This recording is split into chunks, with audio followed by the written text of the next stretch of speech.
स्वागत है आप सभी का हमारे इस YouTube चैनल में। आज बात करेंगे हम पास्ट परफेक्ट कॉन्टिन्यूस टेंस की।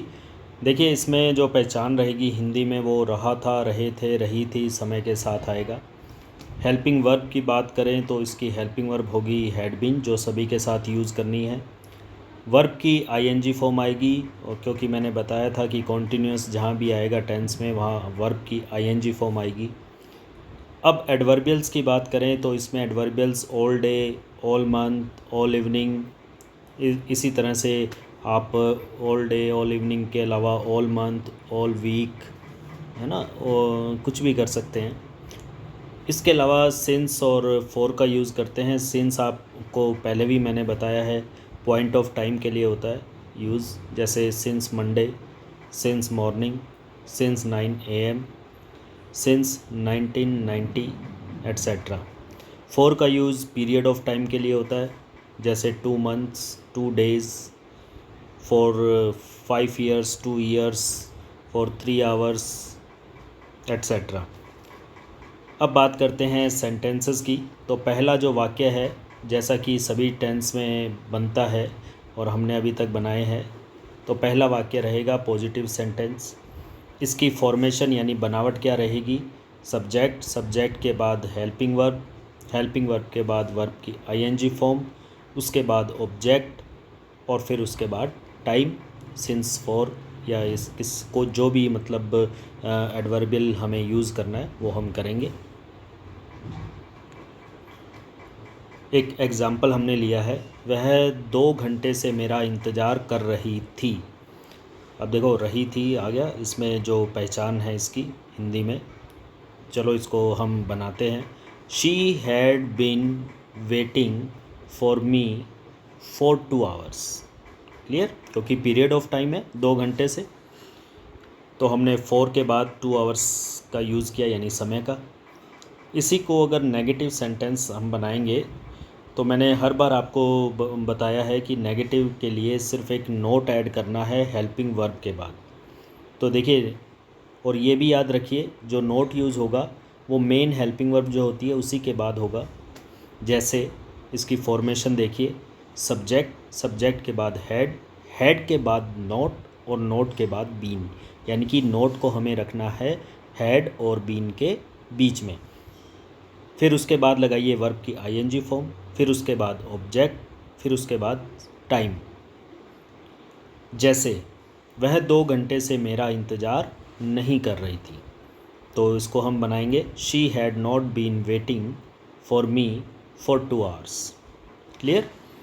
चलिए, नेक्स्ट है इंटेरोगेटिव सेंटेंस। इंटेरोगेटिव सेंटेंस की बात करते हैं। देखिए, इंटेरोगेटिव सेंटेंस जो है वो हिंदी में क्या से शुरू होता है? क्लियर? तो इसको बनाने के लिए हमें हेल्पिंग वर्ब को शुरू में रखना होगा और मेन हेल्पिंग वर्ब को रखना है। जैसे इसकी फॉर्मेशन देखिए, had plus subject plus been, यानी कि हैड को सब्जेक्ट से पहले रखना है लेकिन बीन को सब्जेक्ट के बाद रखना है। फिर उसके बाद वर्ब में आईएनजी फॉर्म, फिर उसके बाद ऑब्जेक्ट, और फिर उसके बाद समय। देखिए कैसे हिंदी में एक वाक्य बनाते हैं। क्या वह 2 घंटे से मेरा इंतज़ार कर रही थी? तो क्या शुरू में आया, इसका मतलब हमें इंग्लिश में वाक्य शुरू करना है हेल्पिंग वर्ब से।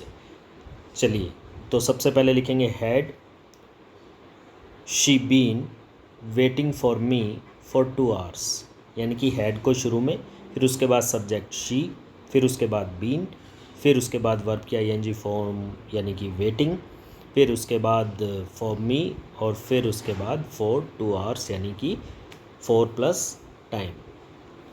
तो क्या वह 2 घंटे से मेरा इंतज़ार कर रही थी? Had she been waiting for me for 2 hours। अब बात करते हैं इसी को जब नेगेटिव बनाना हो, यानी इंटेरोगेटिव नेगेटिव बनाना हो, तो ज़्यादा इसमें कोई चेंज नहीं है, सिर्फ सब्जेक्ट के बाद अपने को नोट रखना है। क्लियर?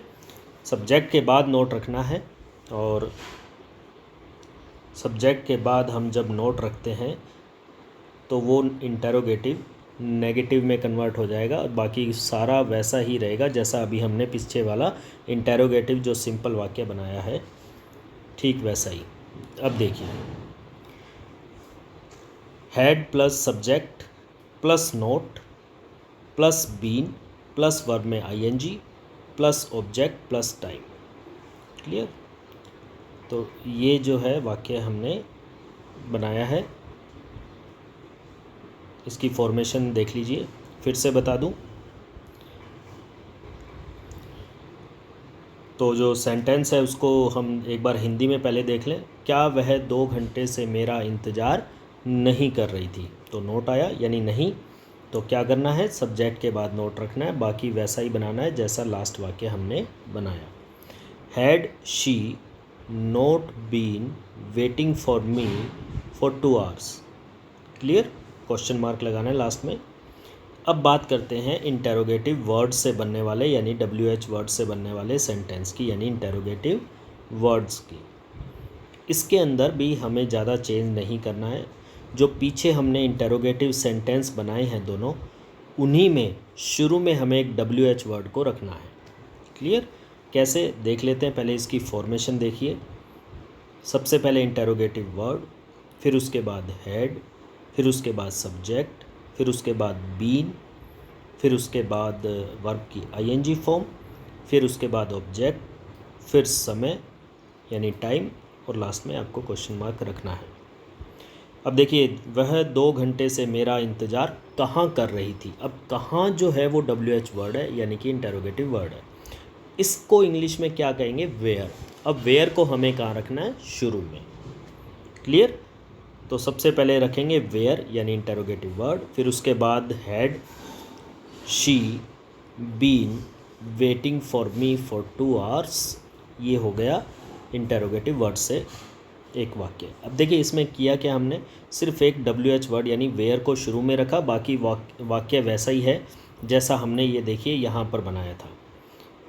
हैड शी बीन यहाँ पर देख लीजिए 3 नंबर जो वाक्य है, सेम वैसा ही हमने इंटेरोगेटिव वर्ड्स में बनाया है, सिर्फ एक वेयर को ऐड किया है शुरू में। क्लियर? तो where had she been waiting for me for 2 hours. अब देखिए इसी का एक वाक्य और बना सकते हैं, यानी कि इंटेरोगेटिव वर्ड प्लस नेगेटिव। इसमें सिर्फ एक नोट ऐड करना है, वो भी सब्जेक्ट के बाद, जैसा कि हमने ये वाला वाक्य हमने अभी बनाया था पीछे, इंटेरोगेटिव नेगेटिव। ठीक है? इसमें सब्जेक्ट के बाद आप देख रहे हैं, ये देखिए यहाँ पर हमने नोट रखा है। तो यहाँ भी हम क्या करेंगे, एक नोट ऐड कर देंगे। पहले इसकी फॉर्मेशन समझ लीजिए। सबसे पहले इंटेरोगेटिव वर्ड, फिर उसके बाद हैड, फिर उसके बाद सब्जेक्ट, फिर उसके बाद नोट, फिर उसके बाद बीन, फिर उसके बाद वर्ब की ing फॉर्म, फिर उसके बाद ऑब्जेक्ट, और उसके बाद टाइम, और लास्ट में आपको क्वेश्चन मार्क रखना है। तो हमने यहाँ कुछ भी चेंज नहीं किया है, जो लास्ट वाक्य बनाया था वैसा ही है, सिर्फ एक ऐड किया है नोट, वो भी सब्जेक्ट के बाद। चलो वाक्य बनाते हैं। Why had she not been waiting for me for 2 hours.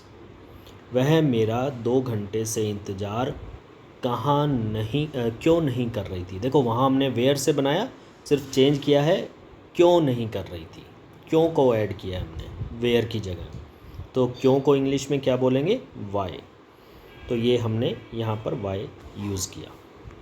Clear? और शी के बाद यानी सब्जेक्ट के बाद एक नोट ऐड किया।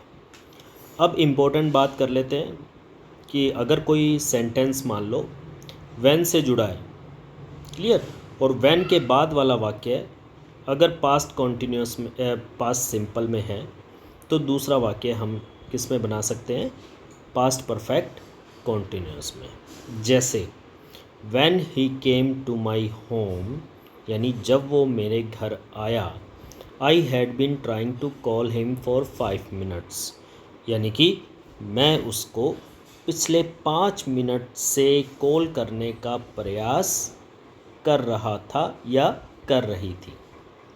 Clear? When he came to my home I had been trying to call him for 5 minutes. तो आशा करता हूँ ये भी आपको समझ में आ गया होगा टेंस, और ज़्यादा से ज़्यादा इसको शेयर करिए ताकि औरों को भी इसका फ़ायदा मिले। और मोस्टली जो स्कूल गोइंग स्टूडेंट्स हैं और जो कंपटीशन की तैयारी कर रहे हैं उनके लिए बड़ा बेनिफिशियल रहेगा। Thank you.